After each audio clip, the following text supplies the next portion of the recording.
One slide, 50 minutes. No. 50 minutes. But you did notice that while that guy was talking, nobody asked him to repeat anything.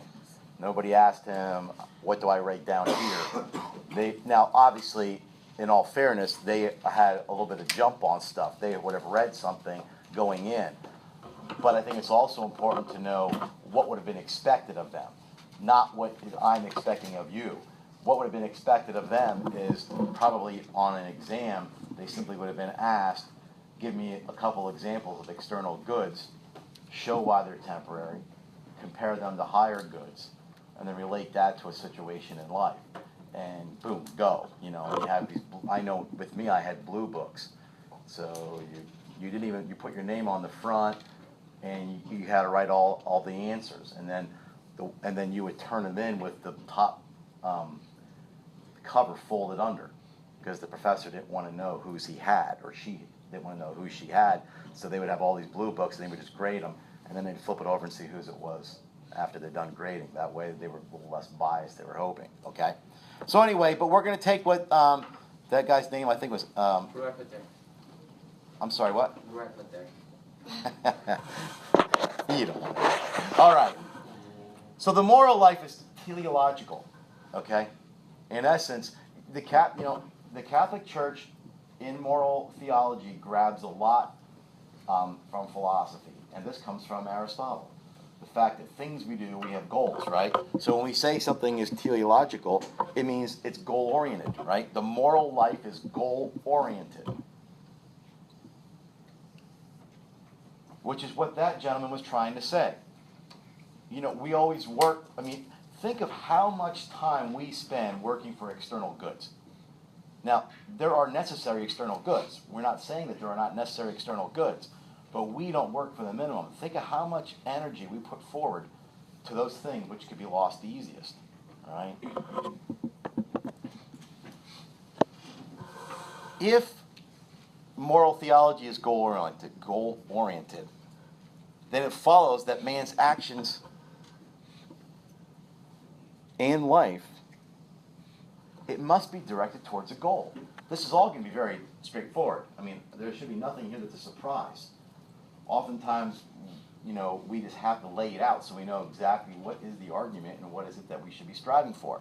So it follows that the man's actions in life must also be oriented towards that goal, okay?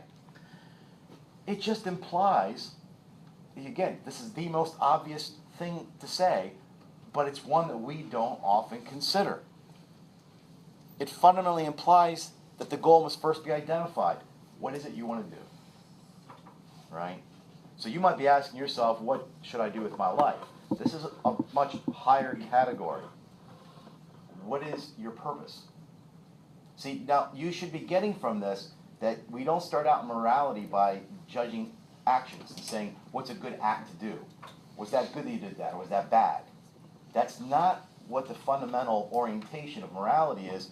It's goal-oriented. So we have to start with, what is it that you want to achieve, and then we work backwards. So for instance, when I teach the marriage prep classes, what I do with the engaged couples is I tell them precisely this. Pretend it's your 50th wedding anniversary, and you're sitting there holding each other. You have now just spent 50, if you're dating for 4 or 5 years, almost 54, 55 years together. What would have been worth getting divorced over? Probably very little. You'd probably sit there thinking, how many times was there friction in our life? But none of that friction ever added up enough to separate what we both have now. See, if you make the goal that that's going to be you, you're going to work differently through your life. So I tell them, at the steps up to that point, how cool would it be if on your 15th wedding anniversary, the neighbors were jealous and envious of you, in a good way? What if, this is what I'm telling them, what if the neighbors say, I've never seen two people love each other that much? This isn't about public displays of affection. They just can't imagine that two people are that considerate towards each other and that deeply in love with each other. How cool would that be? Make it happen. What if on your 30th wedding anniversary, I tell them, your 27-year-old son and your daughter stand up raise a glass and say, Mom, Dad, you set the bar too high. How cool would that be? Do you see? That's goal-oriented. You're not going through all of that trying to determine what's a good or bad thing to do. It's goal-oriented. It's teleological in its aspects. Okay? So you have to identify first what is the goal, but once you identify it, then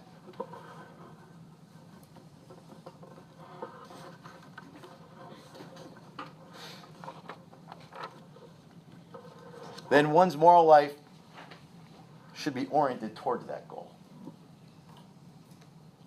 This is why goals in terms of goods, he laid it out. You go for the highest good, God, right? And they're all goods. Isn't that the funny thing? He didn't say that the physical things, the external, he didn't call them external bads. They're external goods. So yes, we need clothing, we need a car, we need a house, we need these things, right? But when we start putting those goods in front of goods of health, I mean, could you imagine if somebody, we do this often, right? Some people might, work themselves to death over what? Over a house. Because they had to have the bigger house and the huge mortgage and they can't quite do it. And before you know it, they're having a mental collapse because they can't keep up with it. They took too much on. We would say to that person, you can't sacrifice your health. Now, why would we say that? Because we see health as a higher good than something external, the house, right? And people like Martin Luther King or our, saints who have laid down their life or worked tirelessly, right? Like St. Anthony put his own health at risk, which he did, and probably died young because he had higher goods than his health. And if we start with God, then, we have the highest good. So they're all goods, right? We don't have to live penniless, but we have to keep them in their proper hierarchy. So once we identify the good, then our entire life is oriented towards that good. All decisions you make will be made in terms of that, okay? So the goal of the moral life,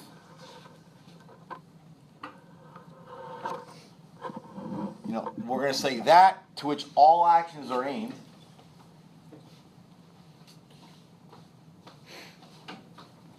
It must be something sought after for its own sake. The goal of the moral life, that to which all actions are aimed, must be something sought after for its own sake. It's good in itself. The ultimate good is not something you get something else from. That is the good, right? That is the good, and I'll explain what I mean by that. So that which all actions are aimed must be something that is sought after for its own sake. Happiness is that one thing sought after for its own sake. Now, he would have eventually identified, if not in this lecture, in other lectures, he would identify what this happiness is, and we'll talk about it. But happiness is that one thing sought after for its own sake. Now, here's examples. Have you ever heard anybody say, I wish I were happy because then I'd have money? People say, I wish I had more money, then I'd be happy. Nobody says, I wish I were happy, then I'd win the lotto. I wish I'd win the lotto, then I were happy. You see, happiness is never that thing that's sought after before something else. It's the thing that we want in the end, all right? I wish I were healthy, then I would eat well. I wish I would eat well, then I'd be healthy. We're always doing something to achieve something higher. If we keep going on about it, happiness is the one thing that's always sought after for its own sake. Nobody ever says, once I'm happy, then I will achieve this. We always achieve something, and we're always trying to fulfill some level of happiness in our life. The problem is, going back to this hierarchy of goods, is that we get confused on what will do that. So you're saying that happiness should be before anything else? No. Everything else should be before happiness. I was using those examples to illustrate how we don't do that. Nobody says, I wish I were happy, then I'd be rich. Nobody says that. I wish I was rich, then I'd be happy. So we always think something is going to lead us to happiness. Happiness is that one thing that's sought after for its own sake. Now, we may not say it that way, but we may live differently, right? Now, here's the problem. Genuine happiness, and the Greeks used the word eudaimonia. That was the word they used. And the eudaimonia has traditionally been translated as happiness. But we're going to retranslate it because it's lost its meaning. So we're going to say genuine happiness, or eudaimonia, is to be understood as blessedness. Now, that's not just a religious thing. Even secular, philosophers have stopped translating the word as happiness. So they say what we look for its own sake is blessedness. And there's a reason. What do you mean by blessedness? Well, it means nothing more than what I've presented to you as happiness, but happiness has gotten abused. And I'll show you that. So they've reworded it because happiness is such a convoluted term. On that exercise, you asked us for the definition of genuine happiness, and we hadn't had it yet. Oh, then leave it out. That's fine. I used the other happiness. I didn't realize that. So I won't bother grading that part then. Okay, so the reason is, like, happiness in our secular culture, it has all kinds of meanings. All right? In other words, I'll give you 3. Happiness can be whatever brings you pleasure. All right? So I'm happy if I eat a good meal. I'm happy if I can go out with who I like. So that's the one thing. Happiness could be identified as pleasure. Happiness can also be subjective contentment, right? Whatever makes you content in your life. I don't need to really go anywhere as long as I have Netflix, I'm good, right? That's my date on Friday night. Subjective contentment, right? It's whatever satisfies you. So it could be any pleasure, or it could be subjective contentment, or it could be what we would call well-being, right? In other words, whatever provides you with a good attitude and a good quality of life. So the reason why the word gets reinvented is because that's what happiness has come to mean for us. When somebody says, that makes me happy, we don't know anymore what it means. Now the problem here is, the reason why, when I say conclusions, the reason why we switched it, right, is because all of those things, pleasure, contentment, those are all subjective. What brings you pleasure may not bring me pleasure. What makes me content may not make you content. I'm content to read a book or listen to a lecture. Mrs. Bueno would run in the other direction. Close the door on her way out, right? So they're very subjective goals. So then we struggle then, as a people, really trying to identify what is it that we should be doing with our lives. The other thing is therapeutic religion. This stuff bleeds in to our faith life. So therapeutic means it makes you feel good. So would you rather go to a church that makes demands on you? That says this is what Christ requires of you? Or one that says, we're here to help you be the best you can be? I mean, a lot of that stuff you see on TV, it's therapeutic. It makes very little demands of the human person, and it's all based on, we want you to be happy. But if happiness is understood by the secular culture with these various meanings, there's nothing objective. As opposed to therapeutic religion, when we say God alone is the true happiness, anything outside of that, and which is why, did you see that? Did anybody see the quote in that video that was on top? From St. Augustine? St. Augustine, yeah. Augustine. My heart is restless until it finds rest in you, O Lord. Augustine. Wait, no, turn it off.